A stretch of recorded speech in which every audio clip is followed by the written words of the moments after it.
윤석열 대선 후보 선출 후 2030 청년 당원들의 탈당 사태가 벌어지고 있습니다. 선대위 구성을 놓고도 이견이 있어 보이는데요. 윤석열 캠프에 계셨던 국민의힘 조혜진 의원 연결해서 자세한 이야기 들어보겠습니다. 의원님 안녕하십니까? 예, 반갑습니다. 조혜진입니다. 우선 윤석열 후보 선출 후 여러 조사에서 윤 후보가 이 후보를 많이 앞서는 결과가 나옵니다. 국민의힘에서는 예. 약간 고무적이겠어요? 예, 확실히 컨벤션 효과가 있는 것 같습니다. 예. 많이 격차가 나는 거는 10% 이상 격차가 나기도 하고, 후보도 후보지만 당 지지율이 큰 폭으로 올라가지고, 예.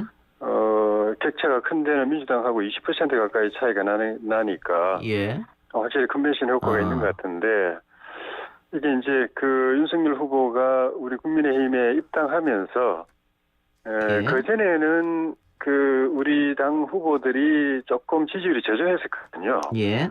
근데 윤 후보가 들어와서 내기 역할을 하면서 다른 후보들도 같이 상승해가지고 경쟁 구도가 만들어지고 그게 이제 흥행이 되고 예. 그래서 경선 결과가 나온 이후에 이런 컨벤션 효과가 생겼는데 사실 우리 당에서는 이런 흥행이라든지 컨벤션 효과라든지 이런 게 좀 낯선데 예. 그런 점에서 참 고무적인 것 같습니다. 예. 그런데 이 여론조사 전문가들이나 정치 전문가들은 예, 이게 컨벤션 효과 플러스 보수가 과표집된 상황이 있기 때문에 예, 다다음 주나 다음 주에 아마 조정이 있을 것이다. 뭐 이준석 대표도 비슷한 얘기를 했고요. 그러니까 지속성이 중요할 텐데 지속되겠느냐 어떻게 보십니까? 그동안의 경선 과정 4개월도 보면은 지지율이 진폭이 있지 않습니까? 그렇죠. 출렁거린 계기가 여러 차례 있었죠. 예. 그러니까 이 3개월 뒤 대선 때까지도 지지율의 변동은 좀 있을 거로 보고 중요한 거는 큰 흐름을 잘 놓치지 않고 가져가는 게 중요한 것 같아요. 미시적으로는 등락이 있을 수 있지만은 큰 흐름에서는 계속 우리가 우위를 놓치지 않고 가는 거. 그리고 상승세를 유지해 가는 거, 그게 중요한 것 같고, 그게 우리 선거운동의 이제 핵심 과제라고 봐야죠. 예. 자, 그래서 많은 분들이 관심 가지는 것들이 홍준표 후보에게 강한 지지를 보냈던 2030 청년들의 표. 윤석열 후보가 2030, 40까지 졌단 말이죠. 그리고 50대, 60대 이상의 몰표를 받아서 이겼는데 이 취약 부분은 어떻게 할 것인가? 예, 그런 부분 좀 아쉬운 부분이긴 해요. 예. 특히 2030 지지는 검사 윤석열을 정치인 윤석열로 불러낸 중요한 민심 중에 한 축이었거든요. 예. 그게 국민의힘에 입당하시고 경선을 치르는 과정에서 일부 이탈이 생긴 거는 상당히 좀 아쉬운 부분인데,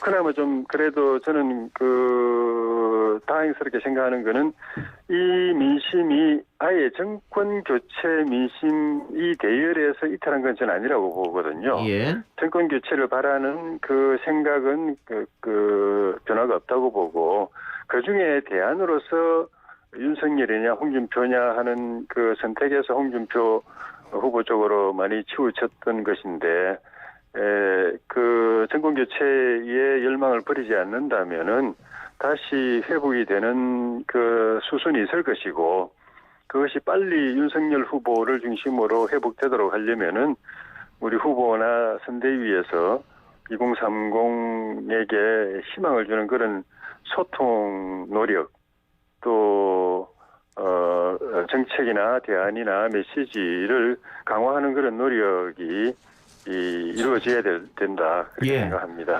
그런데 의원님 여론조사에서 홍 후보가 굉장히 앞섰을 때 당 일각에서 뭐 역선택이라고 한다든가 혹은 김종인 전 비대위원장이 2030 큰 영향 없다 이런 발언이라든가 또 김재원 최고가 40명에 불과하다 탈당 인원은 이런 발언들을 들었을 때 과연 국민의힘이 2030 이탈층에 대해서 그 사태의 심각성을 인지하고 있느냐 이런 지적도 있거든요. 너무 나이브하게 생각하지 않느냐. 탈당하는 2030 유권자 한 사람 한 사람에 대해서는 분석은 사실 좀 엇갈리는 측면이 있습니다. 그 다수는 저는 좀 전에 말씀드린 대로 다수는 변함없이 정권 교체를 바라는 그 정치 민심을 그대로 갖고 있다고 보는데 예. 그 일부에 대해서는 그런 정권 교체 민심에 속했던 것이냐 아니냐 이런 부분에 대해서 분석이 엇갈리는 부분은 있지만은 어떤 분석이든 간에 어쨌든 우리로서는 기존의 2030의 지지는 그대로 확보하고 그 외에는 확장해야 될 처지에 있기 때문에 예. 그게 뭐 40명이든 400명이든 뭐 2000명이든 그건 아쉬운 부분이고 그 민심을 붙잡기 위한 노력에 최선을 다해야 된다고 생각합니다. 알겠습니다. 또 하나 여쭙고 싶은 게 예. 일단 선대위 구성이 급할 테고요. 예. 지금 관련해서 보도가 좀 다르게 나오던데 예. 어떤 보도에서는 김종인 전 비대위원장이 전권을 달라고 요구했다 이런 보도가 나왔고 또 다른 보도에서는 그런 요구를 김 전 비대위원장이 한 적 없다 또 이렇게 나왔거든요. 어떻게 된 겁니까? 이 전권 논란이라는 게 작년 5월에 비대위가 구성될 때도 한바탕 좀 시끄러운 적이 있는 논란입니다. 예. 그런데 그때도 그렇고 지나고 나서 돌이켜봐도 그렇고 이 논란은 사실 좀 부질없는 겁니다. 각자 자기 위치에서 적재적소의 원칙 밑에서 자기의 역할과 역량을 극대화하는 것이 중요한 것이고 예. 기본적으로 윤석열 후보는 우리 대선 필승을 위해서는 선대위가 열린 선대위가 돼야 되고 또 탕평 선대위가 돼야 되고 통합 선대위가 돼야 된다. 그렇게 해서 대한민국의 드림팀 선대위를 만들어야 된다. 이 생각이고 이 생각은 정말 핵심을 정확하게 짚고 있는 것이고 그래서 후보를 중심으로 해서 선대위에 참여해서 도우려는 모든 분들은 윤 후보의 이 생각을 100% 지원해 줘야 됩니다. 예. 그러면서 이제 각자 자기 위치에서 자기 역할을 최선을 다하도록 해야 되고, 그 중에서 제 사견으로 볼 때는 김종인 전 비대위원장 같은 분은 선대위에서 어떤 역할을 하든지 간에 가장 중요한 역할을 하실 분으로 저는 개인적으로 보고 있습니다. 예. 예, 그걸 존중해드리면 되는 거지, 전권이냐 아니냐 이런 논란이 제기되는 것 자체가, 본질하고도 관계없으면서, 불필요한 갈등을 초래할 수도 있다는 생각입니다. 예. 아무래도 전권 논란이 있는 게 만일 김 전 비대위원장이 합류하더라도 후에 갈등이 생기는 거 아니냐 이런 걱정 때문에 이제 나오는 걸 텐데요. 그 의원님이 보셨을 때는 김 전 비대위원장 합류는 잡음 없이 이루어질 것이다 이렇게 보시는 거네요? 그렇게 되도록 위해서 정치력을 발휘해야죠. 그러니까 김 전 비대위원장께서 하실 수 있는 또 달리 말하면 다른 분들은 할 수 없는 그런 특화된 역할이 분명히 그런 리더십을 발휘해야 될 영역이 있는데 예. 그 부분에서 후회 없이 아쉬움 없이 100% 기여를 하실 수 있도록 여건과 환경을 만들어 드려야 되는 거고. 예. 그것이 이제 정권 논란하고 이렇게 연결되는 거는 서로가 경계해야 되는 부분이다. 그렇게 생각합니다. 알겠습니다.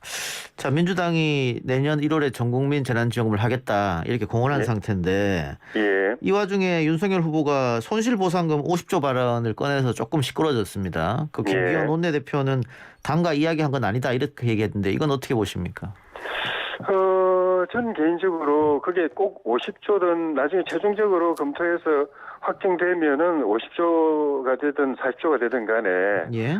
그동안의 코로나 과정에서 정부의 강제적 조치에 의해서 출혈이 가장 피를 많이 흘린 그래서 거의 빈사 상태에 내몰린 이 전 국민을 대신해서 이 고통을 감수한 이 자영업 또 소상공인 이쪽 계층에 대해서는 실손 보상을 해줘야 맞다고 봅니다. 예. 피해를 전혀 입지 않고 재난을 입지 않은 그 계층에게도 또는 심지어 이 코로나 그 국민에서 대박을 터뜨린 계층에게도 국민 혈세를 마구 퍼주면서 정말 피를 철철 흘린다는 표현이 모자랄 정도로 고통을 겪었던 이 계층, 이 자영업자나 소상공인 이런 분들한테 이 쥐꼬리만한 보상해주면서 그 고통을 그냥 그대로 감수하도록 한다는 것은 옳지 않다고 생각하고 예. 그런 점에서 오히려 이재명 후보가 그 이야기한 전국민 재난지원금이 여론조사를 보니까 60%의 국민들이 반대하고 특히 민주당에서 역점을 두는 2030 세대가 거의 70% 가까이 반대하는 걸 보면은 민심도 불필요한 사람들에게 혈세를 퍼붓는 그런 예. 전국민 재난지원금보다 그 출혈을 입은 계층에게 보상을 집중하는 거 예. 그게 필요하다고 다 느끼는다고 저는 그렇게 봅니다. 예, 의원님 말씀처럼 그 피해 입지 않은 전국민 보편보다는 피해를 예. 입은 소상공인 등을 중심으로 선별로 두텁게 주자 이 말씀은 뭐 충분히 이해가 가는데 예. 그 민주당에서 10조, 15조 전국민 주는 것은 포퓰리즘이라고 했는데 갑자기 50조 이야기를 하니까 여기에 조금 놀란 국민들이 있지 않느냐. 그 이제 그 금액이 포퓰리즘이냐 아니냐의 기준이 아니고 예. 필요하지 않은 사람들에게 표를 얻기 위해서 나눠주는 표퓰리즘 그게 포퓰리즘인 거죠. 예. 선거용 퍼주기 그게 포퓰리즘인 거고 꼭 필요한 사람들에게 주는 거는 금액이 좀 많아도 그거는 필요해서 절실해서 그 혈세를 아껴서 주는 것이기 때문에 그건 포퓰리즘이 아니죠. 금액이 기준이 아니라고 저는 생각합니다. 예.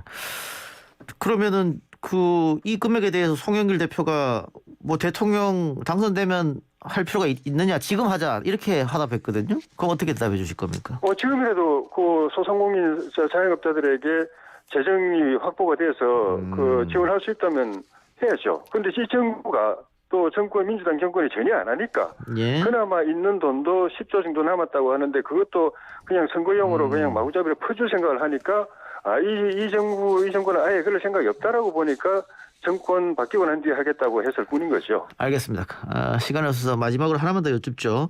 예. 청와대 이철희 수석이 윤 후보를 예방해서 문 대통령의 축하 메시지를 전달하려 했는데 연기가 됐다. 일각에서 그래서 윤 후보가 청와대하고 좀 껄끄럽기 때문에 예방을 피한 거 아니냐 이런 얘기가 나오던데요. 그거는 뭐 저는 금시초문이어서 그래요? 예. 뭐 사실 확인을 해드릴 방법은 아니지만은 입장은 아니지만은 뭐 그럴 일은 저는 없다고 생각합니다. 예. 그럴 필요도 없고 그럴 이유도 없다 이 말씀이네요. 예, 그 전에도 그런 일이 있으면은 뭐 언제든지 만났던 그런 입장이었고, 예. 대통령의 메시지를 대신해서 정무 수석이 오는데 피할 일도 없고, 저는 그건 전 잘못 알려지지 않았나 생각합니다. 알겠습니다. 의원님 오늘 말씀 고맙습니다. 예, 고맙습니다. 지금까지 국민의힘 조혜진 의원이었습니다.